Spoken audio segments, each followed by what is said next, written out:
الذین یأکلون الربا لا یقومون الا کما یقوم الذی یتخبطہ الشیطان من المس ذلک بأنہم قالوا انما البیع مثل الربا وأحل اللہ البیع وحرم الربا فمن جاءہ موعظۃ من ربہ فانتہی فلہ ما سلف وامرہ الی اللہ ومن عاد فاولئک اصحاب النار هم فیہا خالدون۔ صدق اللہ العظیم۔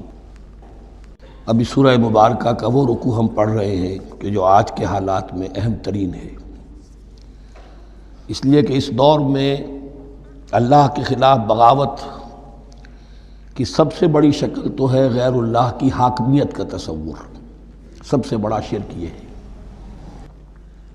نفسیاتی اعتبار سے سب سے بڑا شرک مادے پر توکل، بتوں سے تجھ کو امید خدا سے نومیدی، مجھے بتا تو صحیح اور کافری کیا ہے۔ لیکن یہ نفسیاتی اور داخلی بات ہے۔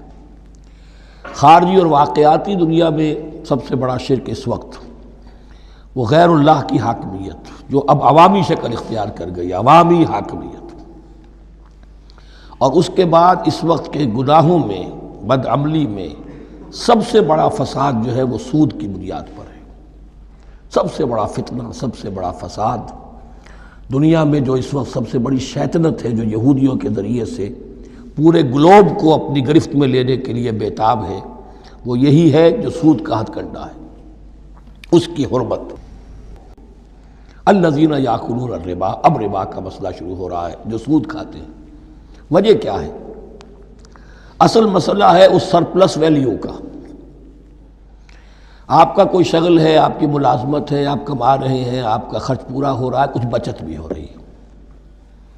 اب اس بچت کا اصل مصرف کیا ہے؟ یسألونک ماذا ينفقون قل العفو۔ اصل راستہ تو یہ ہے کہ اس کو دے دو اللہ کی راہ میں، یا محتاجوں کو یا اللہ کے دین کو۔ لیکن اب جو سود خورانہ ذہنیت ہے وہ یہ کہ اس بچت کو بھی مزید کمائی کا ذریعہ بناؤ، یہ سود خورانہ ذہنیت ہے۔ لہذا اصل میں سود خوری انفاق کا کی ضد ہے، اور یہ عقدہ مجھ پر کھلا جبکہ القرآن یفسر بعضہ بعضا، اس اصول کے تحت جب سورہ روم کی آیات کا میں نے مطالعہ کیا، وہاں یہی شکل آپ کو نظر آئے گی کہ ان دونوں کو مقابلے میں لایا گیا ہے، اللہ کی رضا جوئی کے لیے انفاق اور ربا، سود پر رقم دینا۔ وما آتیتم من ربا لیربو فی اموال الناس فلا یربو عند اللہ، جو کچھ تم دیتے ہو سود پر کہ وہ بڑھے لوگوں کے مال میں، محنت وہ کر رہا ہے اور آپ اس کی کمائی میں سے آپ وصول کر رہے ہیں اپنے اس سرمایہ کی وجہ سے۔ تو یہ گویا کہ آپ کا مال اس کے مال میں اس کی محنت سے بڑھ رہا ہے۔ الذی ما آتیتم من ربا لیربو فی اموال الناس فلا یربو عند اللہ، اللہ کے ہاں بڑھوتری نہیں ہوتی۔ وما آتیتم من زکاۃ تریدون وجہ اللہ فاولئک هم المضعفون، اور وہ جو تم زکوٰۃ اور صدقات میں دے دیتے ہو اللہ کی رضا جوئی کے لیے، تو وہ ہیں جو دوہرے چوہرے کر رہے ہیں، ان کا مال بڑھ رہا ہے، اس کی بڑھوتری ہو رہی ہے۔ تو انفاق فی سبیل اللہ، صدقات، زکوٰۃ، اس کے بالمقابل، اس کے برعکس ہے اپنی اس بچت کے مال کو، اور آپ کو معلوم ہے آج کی بینکنگ سسٹم کا سب سے زیادہ زور بچت کی اسکیم، اور یہ سب کا سب جو ہے در حقیقت saving bank, saving account, save کرو، لیکن سیو کرو مزید کمانے کے لیے۔ سیو جو ہے اس لیے نہیں ہے کہ اپنا پیٹ کاٹو اور غرباء کو دو، اپنا سٹینڈرڈ آف لیونگ کم کرو اور اللہ کے دین کے لیے خرچ کرو، یہ نہیں، بلکہ اس لیے کہ وہ جو تم بچاؤ وہ ہمیں دو، تاکہ وہ ہم سود پر زیادہ رقم، زیادہ شرح سود پر دوسروں کو دیں اور تھوڑا شرح سود تمہیں دے دیں۔ اب اس کے برعکس الذین یاکلون الربا، جو لوگ سود کھاتے ہیں، لا یقومون الا کما یقوم الذی یتخبطہ الشیطان من المس، وہ نہیں کھڑے ہوتے مگر ان کی طرح سے کہ جن کو شیطان نے مخبوط الحواس بنا دیا ہو چھو کر۔ یہاں عام طور پر یہ سمجھا گیا کہ یہ قیامت کے دن کا نقشہ ہے، یہ قیامت کے دن کا نقشہ تو ہوگا ہی، اس دنیا میں بھی سود خوروں کا حال یہی ہے۔ اور اگر ان کا نقشہ دیکھنا ہو تو کسی سٹاک ایکسچینج کو جا کے دیکھ لیجئے، معلوم ہوگا دیوانے ہیں، پاگل ہیں، چیخ رہے ہیں، دوڑ رہے ہیں، بھاگ رہے ہیں، وہ انسان نہیں نظر آتے اس وقت جو بھی کچھ ہو رہا ہوتا سٹاک ایکسچینج کے اندر۔ مخبوط الحواس انسان جو ہے وہ ہو جاتا ہے، یہ سود خوری کی وجہ سے۔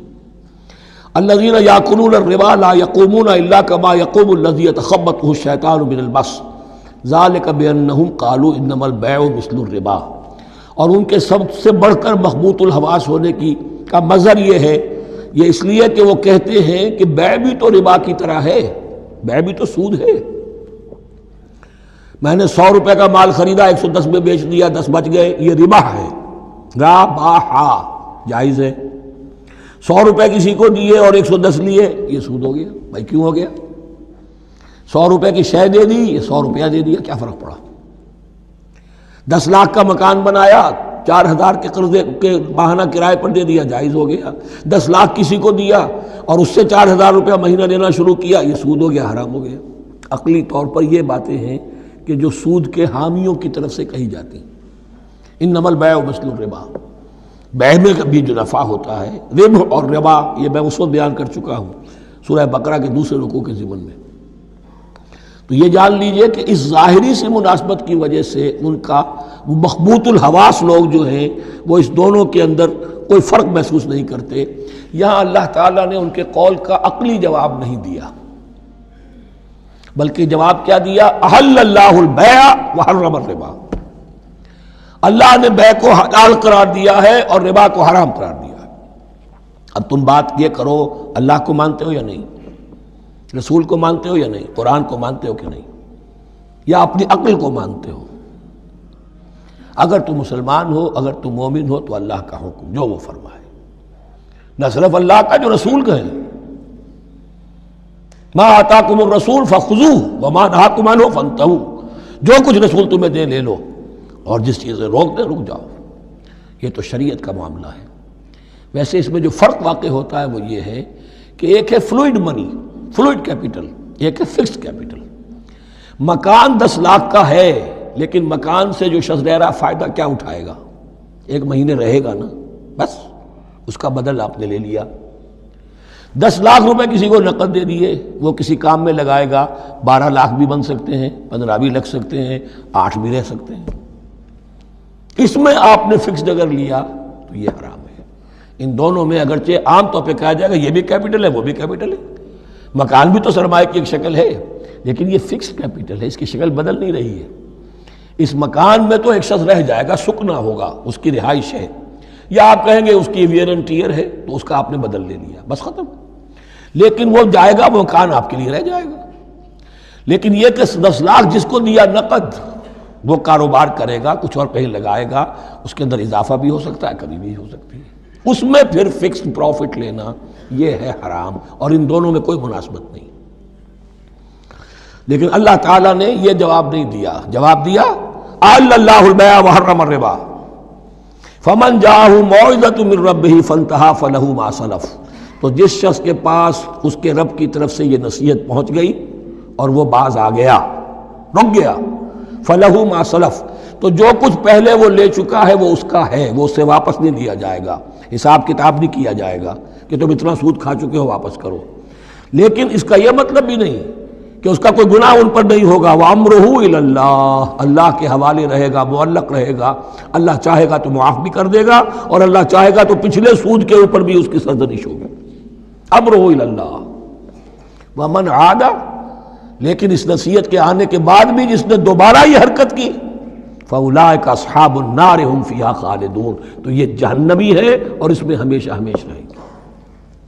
يَمْحَقُ اللَّهُ الرِّبَا وَيُرْبِي الصَّدَقَاتِ، اللہ تعالیٰ ربا کو مٹاتا ہے، دباتا ہے. اور ہمارے زمانے میں شیخ محمود احمد مرحوم نے ایک کتاب لکھی ہے مین اینڈ منی، اس میں ثابت کیا ہے جہاں جو یہ سود کا معاملہ چلتا ہے 3 چیزیں ساتھ ساتھ بڑھتی چلی جاتی ہیں. جتنا سود بڑھے گا ان امپلائمنٹ بڑھے گی، انفلیشن بڑھے گی، نتیجے میں انٹرسٹ ریٹ بڑھے گا. جیسے انٹرسٹ ریٹ بڑھے گا ان امپلائمنٹ مزید ہوگی، انفلیشن زیادہ ہوگی. اس سے وشس سرکل، اور اسی کے نتیجے میں تباہی ہو جاتی ہے، چھپی رہتی ہے وہ تباہی. وہ تو ایک ہی وقت میں بینک کرپٹ ہوگا، کوئی بینک، بڑے بڑے بینک جو ہیں دیوالے نکلیں گے. ابھی جو کوریا کا حشر ہو رہا ہے اور جو اس سے پہلے روس کا ہو چکا ہے، یہ سارا جو ہے یہ یوں سمجھیے شیش محل کی طرح ہے. اس میں تو ایک پتھر پڑے گا تو ٹکڑے ہو جائیں گے. ومن عاد فاولئک اصحاب النار هم فیہا خالدون یمحق اللہ الربا ویربی الصدقات. اللہ تعالیٰ پالتا ہے صدقات کو، پالتا ہے، بڑھاتا ہے اللہ کے ہاں. وہ آیت میں سنا چکا ہوں آپ کو، سورہ روم کی 39ویں آیت ہے یہ. وما آتیتم من ربا لیربو فی اموال الناس فلا یربو عند اللہ وما آتیتم من زکاۃ تریدون وجہ اللہ فاولئک هم المضعفون. واللہ لا یحب کل کفار اثیم. اور اللہ کو ہرگز پسند نہیں ہے وہ سب کہ جو ناشکرے ہیں اور گناہ گار ہیں. ان الذین آمنوا وعملوا الصالحات واقاموا الصلاة وآتوا الزکاة لهم اجرهم عند ربهم ولا خوف علیہم ولا هم یحزنون. ہاں جو لوگ ایمان لائیں اور نیک عمل کریں. نیک عمل میں ظاہر بات ہے جو شے حرام ہے اس کا چھوڑ دینا بھی لازم ہے، اور نماز قائم رکھیں، زکوٰۃ ادا کریں، ان کے لیے ان کا اجر محفوظ ہے ان کے رب کے پاس. ولا خوف علیہم ولا هم یحزنون. یا ایھا الذین آمنوا اتقوا اللہ وذروا ما بقی من الربا. اے ایمان والو اللہ کا تقوی اختیار کرو اور چھوڑ دو جو رہ گیا ہے سود میں سے. آج فیصلہ کر لو کہ جو بھی کچھ تمہیں کسی کو قرض دیا تھا اب اس کا سود چھوڑو. یا ایھا الذین آمنوا اتقوا اللہ وذروا ما بقی من الربا ان کنتم مؤمنین. اگر تم مومن ہو. فَإِن لَمْ تَفْعَلُوا. اور اگر تم نے ایسا نہ کیا، باز نہ آئے، فَاذَنُوا. تو کان کھول کر سن لو، بِحَرْبٍ مِّنَ اللَّهِ وَرَسُولِهِ. اللہ اور اس کے رسول کی طرف سے اعلان جنگ. یہ الٹیمیٹم ہے اگر باز نہیں آتے سود سے. دیکھیے کسی اور گناہ پر یہ بات نہیں آئی،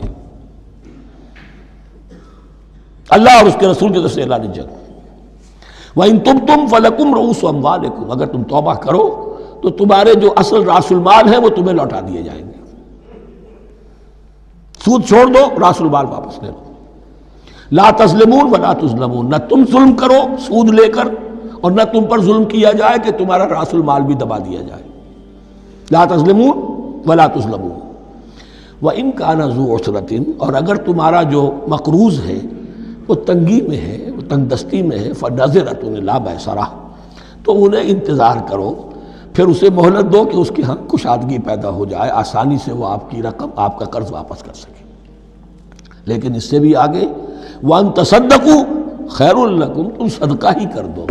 تمہارا بھائی غریب تھا، اس کو تم نے قرض دیا تھا، کوئی سود لے کر کھا بھی چکے ہو، اب جو ہے سود، اب تو باقی سود کو تو چھوڑا ہی ہے، اگر وہ راس المال بھی بخش دو اس کو، یہ انفاق ہو جائے گا، یہ قرض حسنہ اللہ کو ہو جائے گا، یہ تمہارا جو ہے ذخیرہ آخرت بن جائے گا.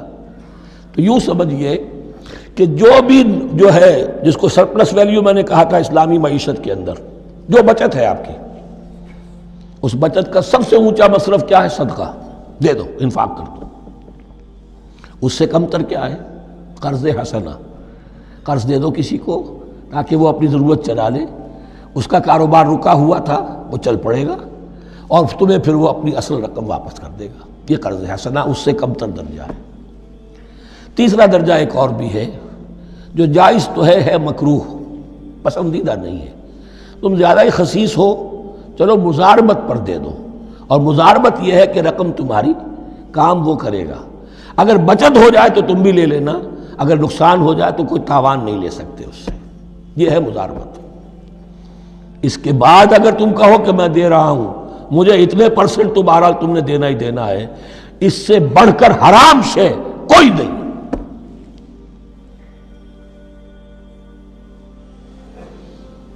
وَإِن كَانَ ذُو عُسْرَةٍ فَنَظِرَةٌ إِلَىٰ مَيْسَرَةٍ. تو اگر وہ ہے مقروض تمہارا وہ تنگی میں ہے تو پھر انتظار کرو، اسے مہلت دو اس کی کشائش تک. وَأَن تَصَدَّقُوا خَيْرٌ لَكُمْ. اور اگر تم صدقہ ہی کر دو، خیرات کر دو، دے دو، بخش دو، وہ تمہارے لیے بہتر ہوگا. ان کنتم تعلمون. اگر تم جانتے ہو، اگر وہ حکمت تمہارے اندر آ گئی ہے، اگر تم اولو الالباب ہو، اگر تم سمجھدار ہو، تو جو کچھ تمہیں بچت اس سے ہوگی، جو اللہ کے ہاں اجر و ثواب ملے گا، وہ تمہیں یہ رقم واپس لے کر جو ہے اس سے کیا مل جائے گا.